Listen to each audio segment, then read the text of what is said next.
And during the few moments that we have left, we want to talk right down to earth in a language that everybody here can easily understand.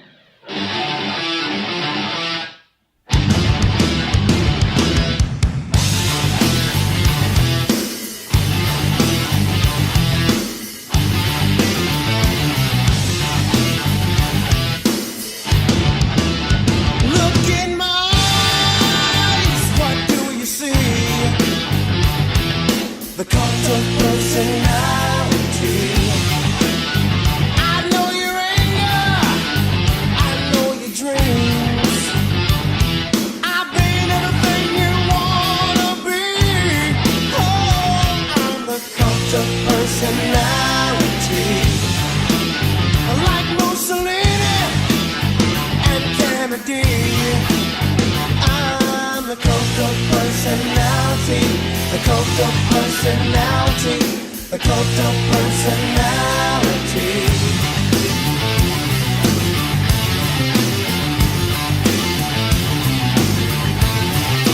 Neon lights, Nobel Prize, when a mirror speaks, the reflection lies.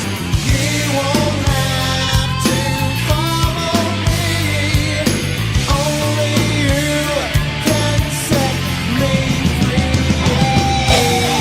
Hello, ladies and gentlemen. Welcome to another exciting edition of The Game Changer, of course, on Spreaker.com, Podomatic, and PodDirectory.com. It is going to be an awesome episode because I'll be talking about my top 10 best horror movie characters of all time. Now, of course, guys, this is indeed just my opinion. A lot of people are going to disagree with the order. Maybe they'll disagree with people that are even on the list. But that's why it's my opinion because, well, let's face it, it's my opinion. I really don't have a better point than that, so let's just get right into it. Starting with number 10, The Thing. So imagine yourself as a scientist and you uncover this new type of creature, and this creature not only wants to eat everybody, but it can take the shape of everybody. So basically, your best friend could be the Thing, your spouse could be the Thing, your children could be the Thing. Oh, you know that nice little puppy dog that you've been, feeding every now and then outside? Yeah, it could be the Thing too. That is one of the more scary things about this creature, is that it can take the shape of anything, and it will just not stop until it finishes its desire to eat flesh. So, be on the lookout, because you never know when your next person that you're sitting next to on the bus could be trying to kill you. Number 9, Jaws.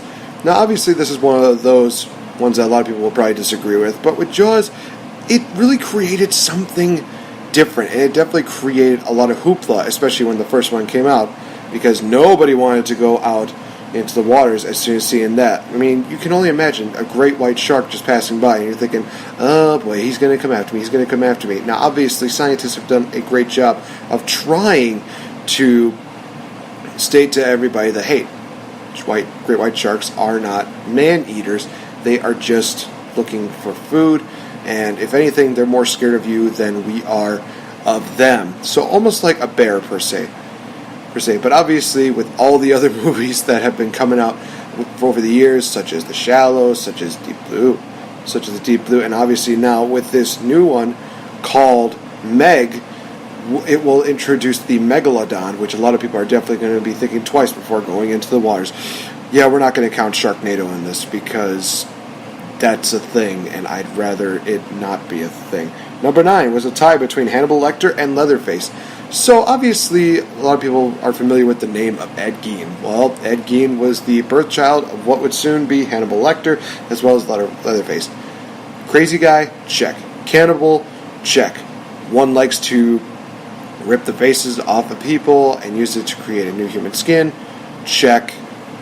Honestly, it's really scary just to know that there's a person out there that enjoys feasting on other human beings just because either A, they taste good, or B, because of some other psychotic reason. Really, it just kind of scares me. I'm probably just going to go lock my door right now. Number 7, Chucky. Toy Story meets a horror movie. And obviously with the new rendition of The Cult of Chucky, it actually creates a lot more fear than what people originally thought of. Because when Child's Play came out, it was just one doll and one possessed doll that went on a rampage to kill everybody. So now people are thinking twice about leaving their Woodies, their Buzzes, all of their toys around, because you never know when one's just going to come to life, and just think, hey, want to play a game? Let's just say that you're going to be dying to play it. Actually, it's kind of creepy right now. I think I need to go burn my toys. Number 6, speaking of games, Jigsaw from the Saw series. Obviously, when you think of Jigsaw, you think of this little puppet on a spike, and it is kind of intimidating. But when you find out the mastermind behind the Jigsaw deal, it's a man who actually is suffering through a tumor, and he wants to help people appreciate life more.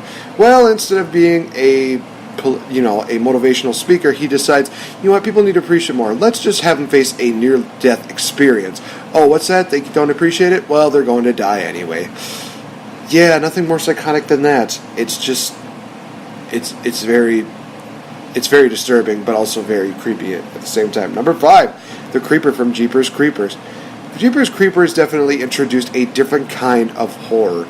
A creature that would come out every 23rd spring to feast on human flesh for 23 nights. Now, obviously, it even gets more interesting when you see the creeper whenever you try to kill it. All it has to do is eat a limb or a body part, and it will automatically regrow it. It's just one of those things that really makes you think, yeah, Dracula was never this mean. Obviously, the creeper is one of those guys where you just look at it and it's like, oh boy, I think I might want to just stay inside and never leave my house ever again, especially at the nighttime. Number 4, Pennywise from Stephen King's It. Clowns are never the most docile creatures in the world. I mean, let's face it, nobody really likes a clown. Even as a kid, clowns were actually very, very creepy. Now, obviously, when Stephen King introduced Pennywise to the world, whether it be the novel, the 1990s film, or the 2017 version, it definitely helps the fear of clowns grow enormously. With Pennywise in 1990, it definitely introduced it as just a regular clown, just being up and around and just doing crazy shit. And you would think, yeah, I'm not going near a clown yet. Now with the 2017 Pennywise, it definitely creates a lot more fear of clowns, because now you'll be thinking, oh boy, this clown can do just about anything. Yeah, Pennywise is his thing. I'll never have that. I'll never be calling a clown for my kid's birthday party. Number 3, Michael Myers. So Michael Myers is a very interesting one. He's definitely a classic horror movie guy who basically goes around killing people. What reason? Nobody really knows. But what really makes him creepy is that he basically appears every Halloween, and all he does is he just stands there with this pale face and white and the reddish hair, and it's just one of those things that's creepy, because you could talk to the guy and he could just be standing there. Next thing you know, here he comes after you. He's stabbing you. He's killing you. Kind of one of the creepiest things. It's like he's a shadow. It's just really unnerving, to be honest. Number 2, Freddy Krueger. I love Freddy Krueger. In all honesty, the story behind Freddy Krueger, about he was burned alive because he was a child killer, and then he came to haunt those kids' dreams because he was trying to get back at the parents. Now, obviously, also, Freddy Krueger just knows how to just be entertaining as well as be a freaky guy, especially when you look at the very first Nightmare on Elm Street. A lot of people definitely did not want to sleep again, and it just really makes you think, well, if he does show up, do I just wake up, or do I just accept my fate? Well, let's just hope that you went with option 1. If I'll do you going for the third option, I would try to find ways to fight back. Number 1, Jason Voorhees. I really wanted to put Freddy Krueger as the number 1 on this list, but then I had to really think about it. Jason Voorhees is probably one of the most iconic horror movie characters of all time. Obviously, when Friday the 13th first came about, it was Jason Voorhees' mother who started the whole entire deal, because obviously there's some irresponsible teens decided, hey, let's just go into the back room and let's just have some fun there. Oh, this kid's going to be going in the water. As long as he doesn't go out too far, should be fine. Well, Mrs. Voorhees did not see that as a good thing, so she went on a killing spree, and when she got killed off, her son basically took over. And what's more scarier than Jason Voorhees? I mean, you think about it. A guy in a hockey mask who can basically walk slow but then just appear out of nowhere having this supernatural deal. And you can't kill him. That's the thing. You look at everything that Jason Voorhees has gone through, including 2 horrible reboots in Jason X as well as Jason Goes to Hell. And Jason Voorhees is still one of the most horrific as well as iconic horror movie villains in the world today. Honestly, if you can handle Jason Goes to Hell and Jason X, then obviously you're worth watching. So thank you guys so much. Do you know anybody else that I may have missed on the list? Be sure to leave a comment. Let me know what you guys think, and let me know who you think should be the number 1, or even switch around some of my guys. Maybe you think that somebody else deserved to be higher up on the list. But until then, I've been Nate the Effing Great. Be sure to follow me on Twitter at RealEffingGame. And be sure to also check me out on Facebook.com/ChangingUpTheGame. We got so much more to talk about in the forthcoming weeks, guys. I've been Nate the Effing Great. Thank you so much for joining me here. Stay safe. And by all means, don't trip.